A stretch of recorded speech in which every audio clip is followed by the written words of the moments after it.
It's time for Recipe of the Day. Today, I am telling you about one of Marty's favorite foods in the whole wide world. Now, this is a traditional Polish recipe passed down from his mom that he and I have worked on kind of like developing for my kitchen and testing over and over and over again. We have perfected the recipe, but I have not perfected the pronunciation. So I have Marty here to say it correctly for you. Here we go. We call them Kotlety Mielone, but sometimes we just call them Kotlety. Thank you, Marty. And for those of you who want to get to know Marty better and me also, he and I are doing a live cooking demo streaming live on YouTube on January 31st, 2026. That is this Saturday at 2 p.m. I will put the link in the show notes of this podcast episode, or if you go to my YouTube channel at that time, you should see it there. My YouTube channel is Cook the Story 1059. I do not remember why that's what it is, but that's what it is. Or you can get to the link from cookthestory.com. So we're going to be doing recipes for two. We're doing 5 recipes, and we're going to be talking about budgeting and meal planning and grocery shopping and all kinds of things related to cooking for two and cooking for small households. So make sure you join us. So thanks again, Marty, for doing that pronunciation. I'm going to be calling them kotlety, which is not going to be right, but that is going to be my best. And just so you know what we are talking about, that is spelt Kotlety. And that bigger version that he said, Kotlety Mielone, is the Kotlety plus Mielone. Okay, so now we know how to say them, maybe. Some of you learned. I'm not sure I've learned, but we've learned how to say them and we've learned how to spell them. But what are they? So kotlety are an Eastern European dish made with ground meat. They're similar to hamburger patties, but you don't serve them in a bun. And the recipe that I'm sharing is specifically the Polish version. This is different from the Ukrainian version. Now, you know that my family is Ukrainian on my mom's side, and my parents had Ukrainian restaurants when I was growing up.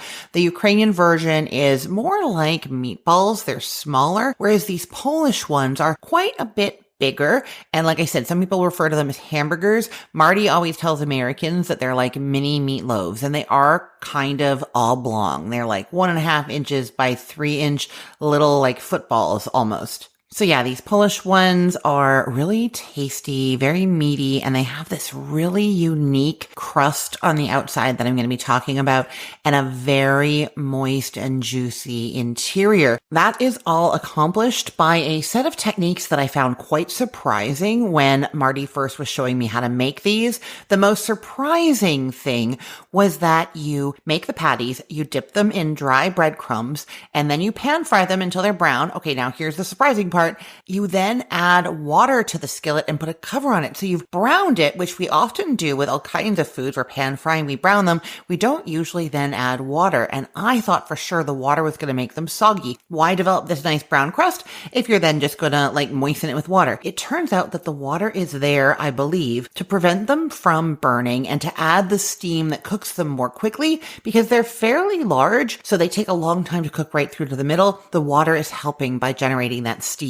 And in the end, all the water evaporates or cooks away, and then it sort of browns again, and it does make this not crispy crust, but it's like a firm, very satisfying crust on the outside. And then there is moistened bread in the meat mixture. You moisten it with water. Some people use milk and squeeze the bread out. And then you tear it into little pieces and mix it in with the meat, and that adds moisture inside. And I think that that moisture actually is steaming inside of these little mini meatloaves, and that keeps them like moist and also is like steam cooking them from the inside too. You know what I mean? So those are the 2 techniques that I just find fascinating. And now I'm going to tell you the whole how-to of how to make them. So you're going to start with a couple of eggs, 2 eggs cracked into a big bowl, and whisk those up. And then to the eggs, you're adding 2 teaspoons of salt, a 1/4 teaspoon of black pepper, a 1/2 teaspoon of garlic powder, and a 1/2 teaspoon of onion powder. Now, I will tell you that a lot of the recipes that I've seen for the kotlety do not have the garlic and onion powders in them, but we used to make them without and then tried it once with, and we prefer it with. Okay, so you stir those seasonings into the eggs, and then you add 1 1/3 pounds of lean ground beef. And I'm saying 1 1/3 pounds because for some reason that is how it's packaged at my grocery store. If it's just 1 pound, do 1 pound. You just want somewhere between 1 and 1.5 pounds of lean ground beef. And then you want 1 pound of ground pork. Now, sometimes my grocery store does not have ground pork, and I have tried making this with sausage meat, and it did not turn out the same at all. We used breakfast sausage meat. It was totally the wrong flavor profile. Do not do that. If your store doesn't have the ground pork, instead do 1 pound of a fattier ground beef. You want like a ground chuck, something that's like 80-20, 80% meat, 20% fat, or 85-15. Either of those is going to be good, and that's just going to give that extra fat and moisture that you would get from ground pork if you don't have the ground pork. So you have about 2 to 2.5 pounds of ground meat that you've added to the egg and seasonings. Mix that just a little bit to get the ground beef and pork mixed together and in with the eggs, but you're trying to not over mix, but we're going to be mixing again in a moment. So you're just mixing a little bit and then set that aside for a second. You're going to get out a soup bowl and put water in it. You can do milk, but I've tried the comparison, milk and water, and I couldn't taste the difference. So either one is fine. So you're going to put the liquid into a soup bowl, and then Marty's mom uses hot dog buns, plain white hot dog buns. You can use plain white bread if you'd like, 2 slices. Now, I've seen on a lot of recipes that it actually calls for stale bread in this case, and so I tested it. I did some like 3-day-old bread that was a little bit on the drier side and compared that with the regular like fresh hot dog buns that I usually use. I didn't think there was a difference in those either. So if you have bread that's a few days old, sure, use it up in here. If you don't and you are going for the fresh bread on your counter in your fridge or from your freezer, that is going to be fine too. But yeah, if it was frozen, you want to thaw it first. Okay, so you take your probably hot dog buns, because that's what I'm telling you Marty's mom used, and that's what I use. Get 2 hot dog buns, and you're going to dip them in your bowl of water. Just sort of submerge them, leave them there for, 5 seconds, and then you're going to take them out and just squeeze the water out of them. You want them to be very wet, but not sopping wet, not dripping anymore. So you're squeezing out just enough liquid so that they're not like super dripping anymore, okay? Then you're going to tear those hot dog buns into about 1/2-inch pieces, distributing them over your meat mixture. Once you've torn both hot dog buns up and it's all on top of the meat mixture, then you're going to mix with your hands one more time just to evenly distribute that bread. And by then the meat will all be well mixed with all the seasonings and the egg and the bread and the 2 kinds of meat mixed together,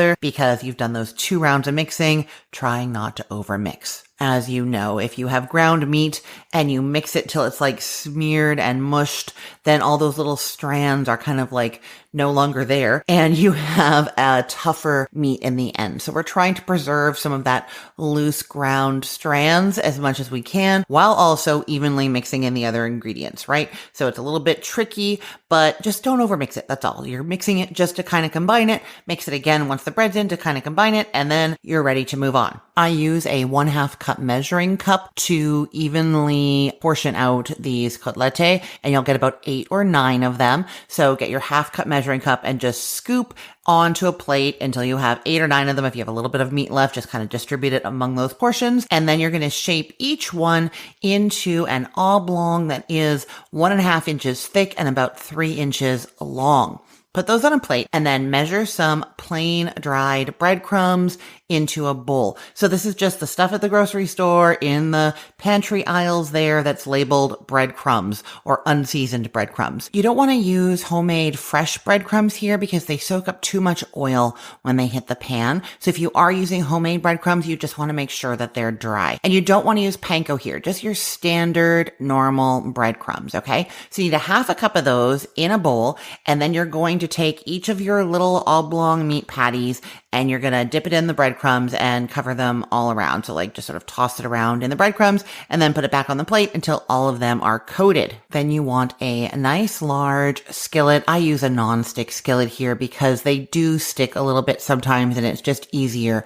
So a large non-stick skillet, ideally one that you have a lid for, and you're going to put that over medium-high heat with 3 tablespoons of either vegetable or grape rapeseed oil. You want something with a high smoking point. And when that oil is very hot, swirl it around and then add your meat patties to it in a single layer. Put them all in there and then reduce the heat to medium. You are then cooking them until they're well browned underneath. It's going to be about 3 to 4 minutes. Sometimes my pan heats a little unevenly and browns things more at some edges than the others. So you can just kind of spin the patties around gently using some tongs if one side is browning more than the other underneath there. Then after they're brown underneath, flip them over and you're browning on the other side. Again, another 3 to 4 minutes, spinning them around a little bit if necessary for more even browning. Then don't flip them at this point. They've done one side and then the other side. Leave them on that second side and add 3/4 of a cup of water, just room temperature water, to the bottom of the skillet and swirl it a little bit and then put the lid on top and you cook them over medium heat for 2 minutes. Now, I'm going to be really specific about the number of minutes here as I go through the rest of the recipe, but it's really just a balancing act between letting them get nice and brown. They get almost black. They get really dark on the outside. You want them to get there, but not past there. And at the same time, you need them to cook all the way through. So you're really trying to brown them, not over brown them, and then flip them so that they are getting nice and evenly cooked and getting cooked through. So you added the 3/4 of a cup of water and you covered the skillet. You cook over medium heat, like I said, for 2 minutes.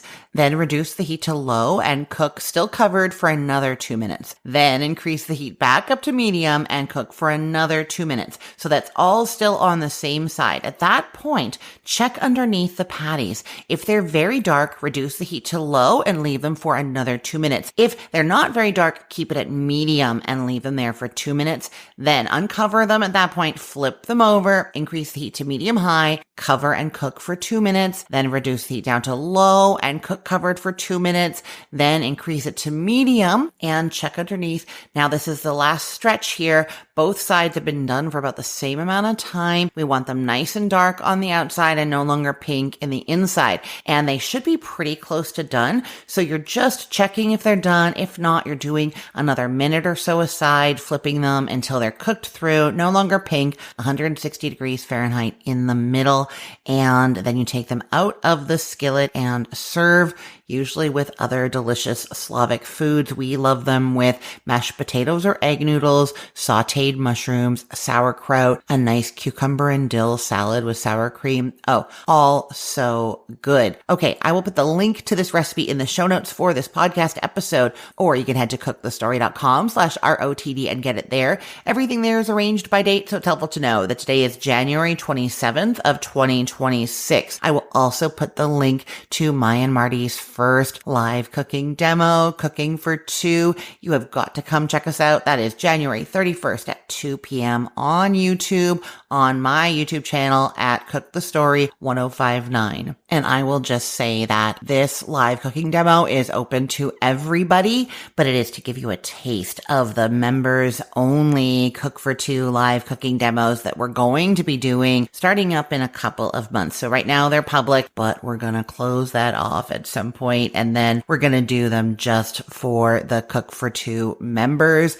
If you want to join Cook for Two, and I know you want to, go to cookfor2.us, and there is still that coupon code ROTD just for podcast listeners. $5 a month for life as long as you don't cancel. Lock that price in now. I look forward to seeing you on the inside. I'm Christine Pittman from cookthestory.com, thecookful.com, the all-new chicken cookbook, cookfor2.us, and this podcast recipe of the day. I hope you have a great day. Let's get cooking.